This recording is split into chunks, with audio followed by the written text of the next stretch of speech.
In conversation with Otway and West. Hi, I'm Mr West.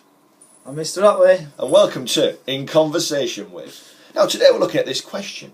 Explain why William created the Marcher Earldoms, sir. Yeah, it's an interesting one. It's a difficult question. We saw it on the website that Edexcel provides, and we thought, wow, tough question. Tricky. And I think the bottom line is we've looked at the mark scheme and it doesn't look a top draw effort. So we've come to have this conversation to try and make some sense of it. Alright? Yeah. So we'll talk about some of the content at first and then we'll just talk at the end about the 12 mark style. Is that alright, sir? So that's a good plan. You happy with it? Yeah. I'm delighted. And it's a bit of a Christmas special, look at that. Yes, look at that. Right, so I think for William as well, he's got these 3 key followers, alright, that have been important to him. And he's going to reward those. So he's looking to see how he can maybe reward them on a bit of a higher level. Well, yeah, he's got to reward all his followers. One of the reasons why he had such a powerful army in 1066 is because he was saying to the people who came with him, come with me, I'll reward you after the invasion with some lands and some money perhaps. And so now he's got to make good his promise, but what he doesn't want to do is upset the English by taking all the land from them immediately, you see. So he's got a line to tread. He has got a line to tread. So he creates these 3 Marcher Earldoms, okay? The Earldom of Chester, which is like York, but not as good because it's got a red brick wall. York's got a better wall. Okay, and he puts, you have to check my pronunciation here, so Hugh d'Aravanche. I think that sounds... Yeah, I thought I was transported to France for a second. Well, naturally, with this hat. Yeah. So Earl of Chester, his father had put 60 ships in the sea to get across. So he thought, I better reward him. Then there's the Earldom of Shrewsbury. I don't have any comments about that. I've not been. Roger de Montgomery, Earl of Shrewsbury. William trusted him so much that when he wasn't in Normandy, he made him the gaffer. And that shows that, you know, he's a big name. There's one more, isn't there? Yes, Earldom of Hereford. Hereford? Another big footballing area. Yeah, those are all like lower league football teams, aren't they? Like York, yeah. All right. Oh, higher than York.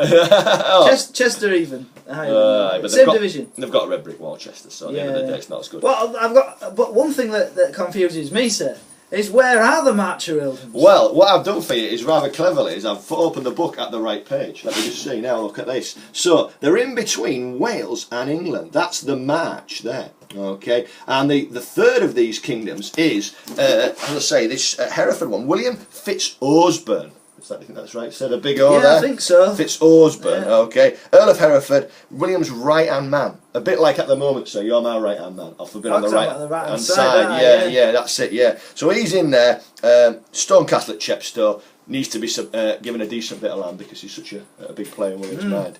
So one of the reasons that you're going to talk about if you've got why did William create the Marcher Earldoms is the need to support his followers or reward his followers, especially these 3. These are 3 of his biggest followers. They're really important. Yeah. So I've just got this key facts there, so I'll pass it over to Mr. Otway and he can deliver the key fact. You just push that button press this button and talk it back. Well, Mr. West, I don't know what the key fact is. Well, perhaps it's the need to reward these 3 big followers. You see what I'm saying? Yes, there we go. It's the key fact megaphone. So it's the key point that you're going to make. It's one of your paragraphs. Exactly. It's one of your paragraphs, isn't it? So there must be another 2 paragraphs. Well, what's the other one? Well, do you want to enlighten I'll tell you what, I'll enlighten you, because before 1066, Wales had been a problem. This is why these Marcher Earldoms, with their specific features, because they were a little bit different to the other earldoms, this is why they're created just on the border with England and Wales. Before 1066, Wales had been causing a bit of a problem to Edward a number of times. In fact, he had to send Harold Godwinson, who at the time was the Earl of Wessex, into Wales with his brother Tostig, they were mates at that point, into Wales to try and deal with the Welsh. And what they did at the time is they sent back the head of the King of Wales to Edward the Confessor in a box, which, you know, is not the greatest of Christmas presents. I'm not sure if it was gift wrapped, but they did send it. And that shows you, I mean, Edward was willing to send 2 of his best warriors and lots of his men into Wales to deal with the Welsh. Killed the Welsh king at the time, but that didn't solve the problem. Wales was never under the control of Edward the Confessor, and it wasn't under the control of William when he conquered England. So, second big reason is because Wales itself, because of the location of the Marcher Earldoms, they're put there because Wales had been a problem in the past. Wales had been a problem in the past. Where are we getting feedback from on that? Is it the thing on there? Could be, could be. It's a technological hub in here. Yeah. Do you feel like a giant with that? Yes. I feel like we should do a link in here. Pick a page between 1 and 545. 545. You're going for the end, right? Okay. 545 and That was then deliberate. pick a number between 1 and 6. 6. This is my man walks into a bar, book of one-liners. There's always room at the top. The people who get there before you tend to fall asleep and roll off the side. It's not a great joke, is it? It's a terrible one.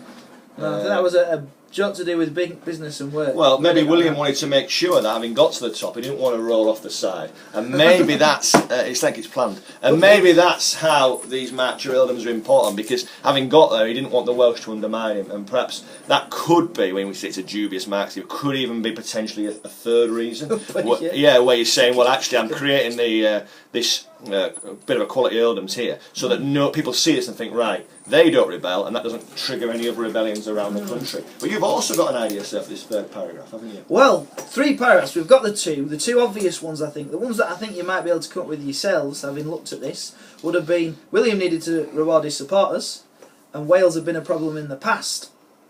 Now, linked to Wales being a problem in the past, my third paragraph might be about to prevent Welsh raids into England. Because sometimes the Welsh, they got a bit, well, itchy feet perhaps, and thought, I know where there's some easy pickings, we can go and raid into England, have it way back into France with the treasure or everything that we managed to take, and then everything will be fine, you see. So, and there's proof of this. It's not in the textbook. This is a fact that you won't get elsewhere.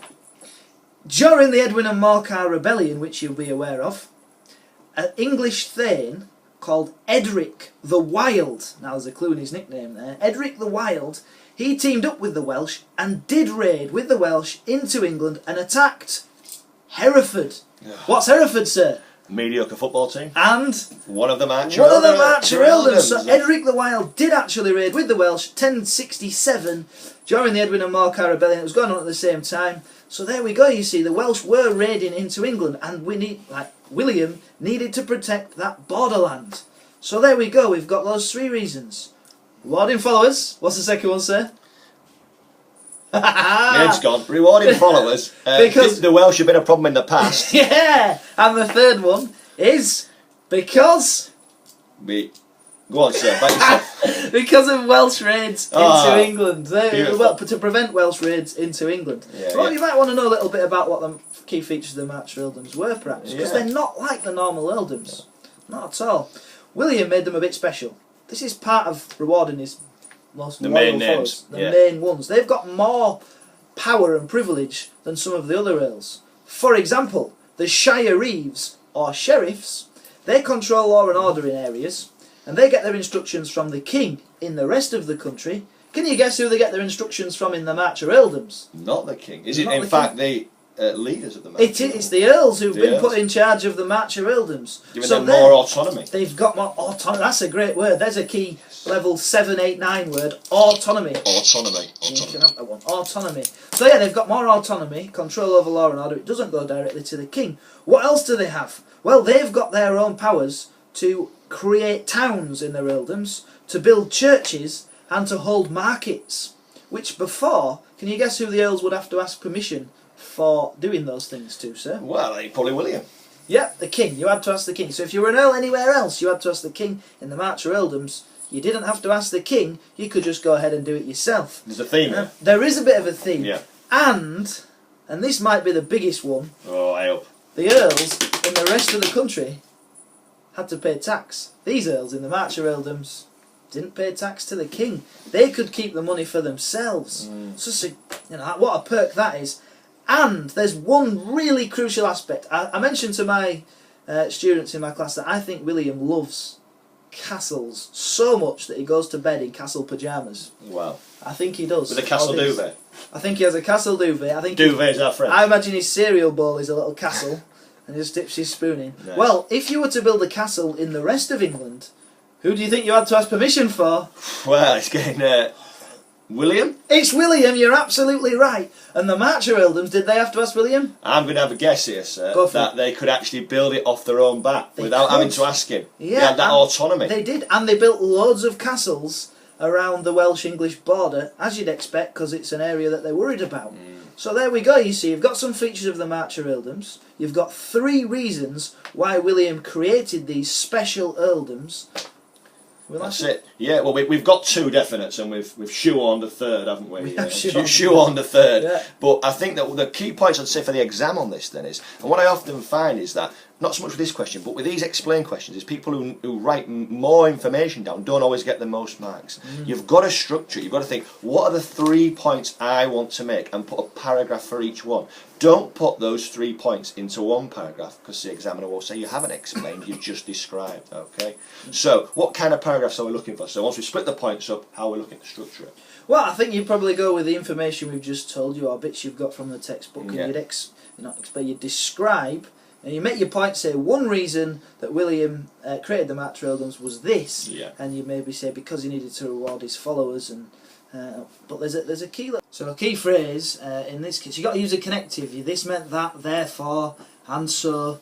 So in this case, one reason William built the Marcher Earldoms is because he had to reward his followers. He'd promised people land, some sort of reward, when they came with him to invade in 1066, and now, well, you put here, this is where you put your connective, and therefore, or this meant that he had to create an opportunity, but I think and therefore would be a better phrase. Yeah, this meant And therefore, he created the Marcher Earldoms with their special privileges, which you might be able to mention some of, in order to reward his most loyal followers, or some of his most loyal followers. What else we got next?